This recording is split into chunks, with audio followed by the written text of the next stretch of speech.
Hello student, সবাইকে welcome জানাই Bangla tutorial এসআরের YouTube চ্যানেলে।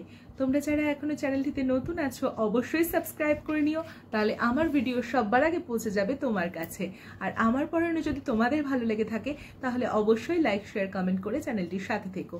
আমাদের বাংলা এসএলএসটির অ্যাডমিশন কিন্তু ওপেন হয়ে গেছে, তাই তোমরা যারা অ্যাডমিশন নিতে ইন্টারেস্টেড অবশ্যই আমাকে ডেসক্রিপশন বক্সে দেওয়া হোয়াটসঅ্যাপ নাম্বারে কন্ট্যাক্ট করে নিতে পারো। আর খুব শিগগিরই আমাদের বাংলা 9 to 10 অ্যাডমিশন স্টার্ট হয়ে যাবে অনলাইন ক্লাসের জন্য, সেটার জন্য তোমরা আমাকে ইনবক্সে সমস্ত রকম কোয়েরিজ করতে পারো। আজকে আমরা যে টপিকটা নিয়ে আলোচনা করব সেটা হলো জীবনানন্দ দাশ রচিত ঘাস কবিতাটা। ঠিক আছে, তো ঘাস কবিতাটা তোমরা যারা এসএলএসটি দিচ্ছ তাদের জন্য কিন্তু অনেক ইম্পর্টেন্ট, তো তাই ভিডিওটা সম্পূর্ণ দেখানোর অনুরোধ রইল, কারণ আমি লাইন বাই লাইন তোমাদেরকে কবিতাটি আলোচনা করে দেব। আচ্ছা, প্রথমে আসি এটির কাব্যগ্রন্থ নিয়ে। এটার কাব্যগ্রন্থ নিয়ে একটু দ্বিমত রয়েছে। দ্বিমত কেন রয়েছে সেটা সম্পূর্ণ একটু শুনে নাও। অনেকে বলেন যে এটি বনলতা সেনের অন্তর্গত একটি কাব্য কবিতা, আর অনেকে বলেন যে এটি মহাপৃথিবীর অন্তর্গত একটি কবিতা। এটার একটা কারণ আছে, দুটোই কিন্তু সত্যি, কিন্তু বনলতা সেন একটু বেশি করে এর দাবিদার। কেন সেটা বলছি। 1942 সালে প্রথম বনলতা সেন কাব্যগ্রন্থটি প্রকাশিত হয়। তখন সেখানে 12টি কবিতা ছিল, এবং 12টি কবিতার মধ্যে এই ঘাস কবিতাটি একটি প্রথম প্রকাশিত হলো। তাহলে আমরা বলবো যে তাহলে বনলতা সেন থেকেই এটা নেওয়া হয়েছে না। তারপরে 1944 সালে যখন মহাপৃথিবী কাব্যগ্রন্থটি বেরোলো, তখন ওই বনলতা সেনের ওই 12টি কবিতা মহাপৃথিবীর মধ্যে আবার করে বেরোলো। তাহলে এবার দ্বিমত চলে আসলো যে তাহলে তো ম্যাম এটা মহাপৃথিবীর মধ্যে চলে যাচ্ছে, তাহলে কোনটা সঠিক। 1952 সালে আবার করে বনলতা সেন প্রকাশিত হয়। তখন আবারও এই কবিতাটা ওই আগের বারের 12টি কবিতার সঙ্গে আবার 18টি কি 19টি এরকম কবিতা আবার সেটাতে বেরোয়, এবং তখনও কিন্তু এই আগের 12টির মধ্যে তো ঘাস ছিল, তো এটা আবার বেরোয়। তো বনলতা সেনই সব থেকে বেশি দাবি রাখে। এবার তোমাদের কাছে নিশ্চয়ই বিষয়টি ক্লিয়ার হয়ে গেল। তাহলে যদি এইটার কাব্যগ্রন্থ আসে তাহলে বনলতা সেনেই তোমরা অবশ্যই টিক দেবে। ঠিক আছে, এবার আমরা আসি কবিতা নিয়ে। কবিতার মূল ভাব হলো বা মূল বিষয় হচ্ছে কবির সঙ্গে প্রকৃতির একটা আত্মিক সম্পর্ক রয়েছে। আমরা সবাই জানি যে জীবনানন্দ দাশের কবিতায় আমরা কিন্তু বারবার প্রকৃতিকে খুঁজে পাই। প্রকৃতির রূপ, রস, গন্ধ, স্পর্শ সব যেন কবিকে ছুঁয়ে যেত, সবই কবি অনুভব করতে পারতেন। প্রকৃতির রং বলো, রূপ বলো, গন্ধ, স্পর্শ সব কবি আসলে, আমরা যদি কোনো একটা বিষয়ের প্রতি মানে আমাদের যদি ভালোবাসা থাকে, তাহলে সেই বিষয়টা বা সেই জিনিসটা বা সেই মানুষটা সমস্ত কিছু যেরকম আমরা বুঝতে পারি, তা সেরকম কবির সাথেও প্রকৃতির ছিল একটা আত্মিক যোগ, একটা ভালোবাসার সম্পর্ক। সেই জন্য কবিও যেন প্রকৃতির কি মানে তুচ্ছাতি তুচ্ছ জিনিসের মধ্যে যেন একটা আলাদা অনুভূতি খুঁজে পেতেন, যেটা আমাদের মতো সাধারণ মানুষের পক্ষে সেটা বোঝা বা সেটাকে খোঁজা সম্ভব নয়। এবার আসি কবিতার আলোচনায়। কি বলছে? কচি লেবু পাতার মতো নরম সবুজ আলোয়। প্রথমে তোমাদের প্রশ্ন আসতে পারে, আলো কি কখনো সবুজ হয়?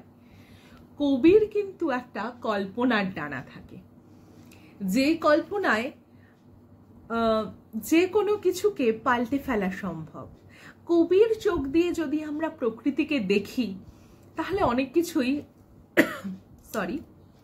আমরা যেটা সাধারণ চোখ দিয়ে দেখি তার থেকে ভিন্ন জিনিসই কবির চোখে ধরা দেয়। তা সেই রকমই কচি লেবু পাতার মতো নরম সবুজ আলো। কবি প্রকৃতির রং তো সবুজ, প্রকৃতির গাছপালা সমস্ত কিছু সবুজ, তো সেইটা বোঝাতে গিয়ে কবি কি বলছেন? কচি লেবু পাতার মতো নরম সবুজ।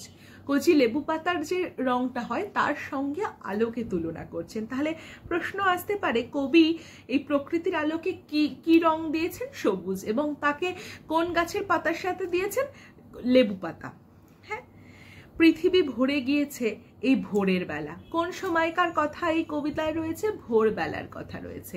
ভোরবেলাতে যে আলোটা, কিন্তু তখনকার আলোটা কিরকম হয়? হালকা একটু লালচে রঙের হয়, কিন্তু কবির চোখে সেটা সবুজ। কারণ কি? তিনি প্রকৃতি প্রেমী। সবুজ কিন্তু প্রকৃতির প্রতীক। কাঁচা বাতাবির মতো সবুজ ঘাস। ঘাসকে তিনি কিসের সঙ্গে তুলনা করছেন? কাঁচা বাতাবির মতো সবুজ। তেমনি সুঘ্রাণ, ওই যে বলছিলাম কবি প্রকৃতি থেকে রূপ, রস, গন্ধ, স্পর্শ সব অনুভব করতে পারেন, তো তিনি ঘাসেরও একটা সুঘ্রাণ নিতে পারছেন। হরিণেরা দাঁত দিয়ে ছিঁড়ে নিচ্ছে। কারা ঘাস ছিঁড়ে নিচ্ছে? হরিণেরা ছিঁড়ে নিচ্ছে। আমারও ইচ্ছে করে এই ঘাসের ঘ্রাণ হরিৎ মদের মতো গেলাসে গেলাসে পান করি। কবির কি পান করতে ইচ্ছে করে? ঘাসের যে ঘ্রাণ সেটা পান করতে ইচ্ছা করে। কিসের মতো? হরিৎ মদের মতো। কবি এই ঘ্রাণের মধ্যে একটা মাদকতা অনুভব করছেন, একটা একটা ভালো লাগা কাজ করছে। হ্যাঁ, সেটা যেন তিনি একটা নেশাতুর হয়ে পড়ছেন এবং সেটাই তিনি হরিৎ মদের মতো, সবুজ মদের মতো সেটাকে পান করতে চাইছেন। এই ঘাসের শরীর ছানি, চোখে চোখ ঘষি, ঘাসের পাখনায় আমার পালক। আমরা যেরকম কোনো বাচ্চাকে আদর করি, মুখের কাছে নিয়ে তাকে এরকম এরকম করে আদর করি, নাকে নাক ঘষি, চোখে চোখ ঘষি, সেরকম যেন কবি প্রকৃতি এই ঘাসকে তাকে হাত দিয়ে ছানছেন, মানে হাত দিয়ে তাকে আদর করে দিচ্ছেন, তার চোখে চোখ রাখছেন, মানে ঘাসে একটু নিজের মুখটা বুলিয়ে নিচ্ছেন, সেটাই কিন্তু চোখে চোখ ঘষা হচ্ছে। ঘাসের পাখনায় আমার পালক। ঘাসকেও যেন, মানে তিনি ওই যে সেই বললেন না, রূপকথার রাজ্যে ডানা মেলে উড়ে যাচ্ছেন, ঘাসের পাখনা দিয়ে সেই পালক তৈরি করে তিনি যেন রূপকথার রাজ্যে ডানা মেলে উড়ে যাচ্ছেন। ঘাসের ভিতর ঘাস হয়ে জন্মায় কোনো এক নিবিড় ঘাসমাতার শরীরের সুস্বাদ অন্ধকার থেকে নেমে। শিশু যখন মাতৃ জঠরে থাকে সেখানটা হয় অন্ধকার, সেখান থেকে সে প্রকৃতির আলো পায় ভূমিষ্ঠ হওয়ার পর। তো সেরকমই কোনো এক ঘাস মাতার শরীরের সেই অন্ধকার থেকে তিনি যেন, কবি বারবার প্রকৃতিতেই ফিরে আসতে চায়। এর আগে কি বলেছেন কবি? আমরা পেয়েছি কোনো এক শঙ্খচিল শালিকের বেশে তিনি আবার সোনার বাংলা, রূপসী বাংলায় ফিরে। এই কবিতাটা যেন সেই অনেকটা রূপসী বাংলার সেই সময় সেই কবিতাগুলোর মতো লাগে, তাই না? তা কোনো এক ঘাসের মানে ভিতর যেন তিনি ঘাস হয়ে জন্মাতে চাইছেন, এতটা প্রকৃতি প্রেম কবির। তাহলে কবি কি হয়ে জন্মাতে চাইছেন? কবি ঘাস হয়ে জন্মাতে চাইছেন। কার শরীর থেকে?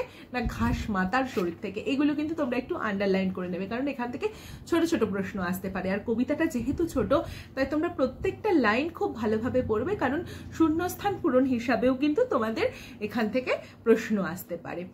আশা করছি তোমরা সম্পূর্ণ ব্যাখ্যাটা বুঝতে পেরেছো। তারপরেও যদি কারোর কোনো অসুবিধা হয়ে থাকে আমাকে অবশ্যই কমেন্ট বক্সে জানাবে, আমি চেষ্টা করব তোমাদের প্রশ্নগুলোর উত্তর দেওয়ার। আজকের মতো ভিডিওটা এখানেই শেষ করছি। খুব শিগগিরই দেখা হবে নতুন একটা ভিডিওর সাথে।